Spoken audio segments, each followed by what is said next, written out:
So today we've got a 2016 Toyota Avalon, and we've got an issue with the trunk. The trunk won't close. So what we're going to do is we're going to replace this latch. We're going to walk through that process to replace that latch. The first thing that we're going to do is take out the bolts. There are two bolts in here that have to come out, and we're going to take those out with a 13/32 socket, and then there's also one connector back here. Let's see if I can move this a little bit closer. There's one connector back here that will disconnect, and then we should be ready to put the new item on. I just wanted to show you guys a key part of getting this assembly loose. Something that I didn't know is that this thing right here actually snaps on at the back.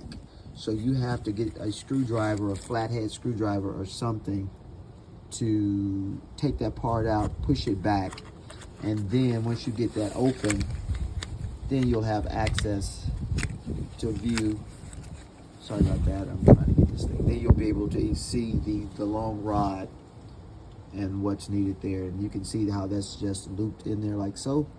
So it shouldn't be anything major. I'm gonna go ahead and disconnect that cable and prepare to get the new one. All right, I also wanted to show you how to release this ball and this wire. So if you see here, I'm gonna see if I can get a little bit closer. Once you pull this, that little ball moves. So if you try to take it off like this, there's not enough relief. So you wanna pull this back as much as you can.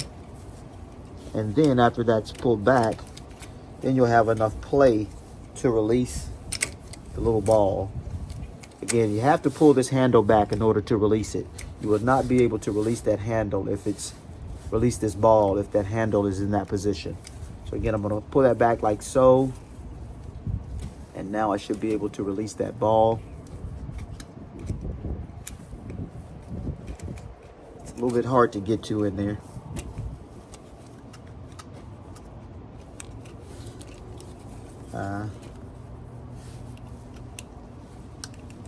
And this is the hardest part.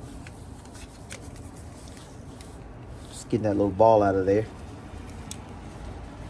You probably just go ahead and just snap this out of there like so. And that makes it a little bit easier to get out. You slide up under the hook, and there you go. And then this part comes out. Again, just slide that up under that hook, and that's what triggers the latch. All right.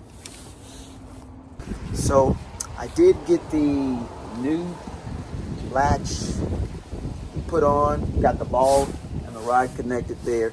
So next up is to use the bolt, the two bolts, to connect it back here, and then we should be good to go. So I got the new latch installed, got the two bolts put in, reconnected my one little connector there. Did have just a minor issue putting this one little cover back on right there, but nothing major. It was pretty straightforward. Nothing complex to get that back on there. So this was, I think my mechanic said it was going to charge me $150 to do it, and he's pretty fair with his pricing. Again, I bought the part from Amazon. I'll drop that link in the chat, and did it maybe in 30 minutes. So it's not hard. It was just a few little things that I had to figure out, but we got it worked out. Now that we got everything tested, let's just check it out to make sure that it's going to work. Yep, and it closes. And another button makes sure it's going back up. Yes, so did work. All right. Now that I have this part loose, this is the part that came off of the vehicle. I just wanted to show you again the part that was kind of tripping me up a little bit, and that's this part here. As you can see, there's a little bit of a little notch right back here. This is what you have to release in order to get this thing to flip over. So if you put your screwdriver in here and push that little notch out, this little thing will flip up. Again, I'm gonna try it one more time here for the side, so hopefully you can see it. But again, this thing just kind of snaps down like this. And there's a little notch here on the side. If you push that up, this little thing will open up. And this is where you're gonna put your little rod that's already in the back of the trunk. And other than that, you should be good to go.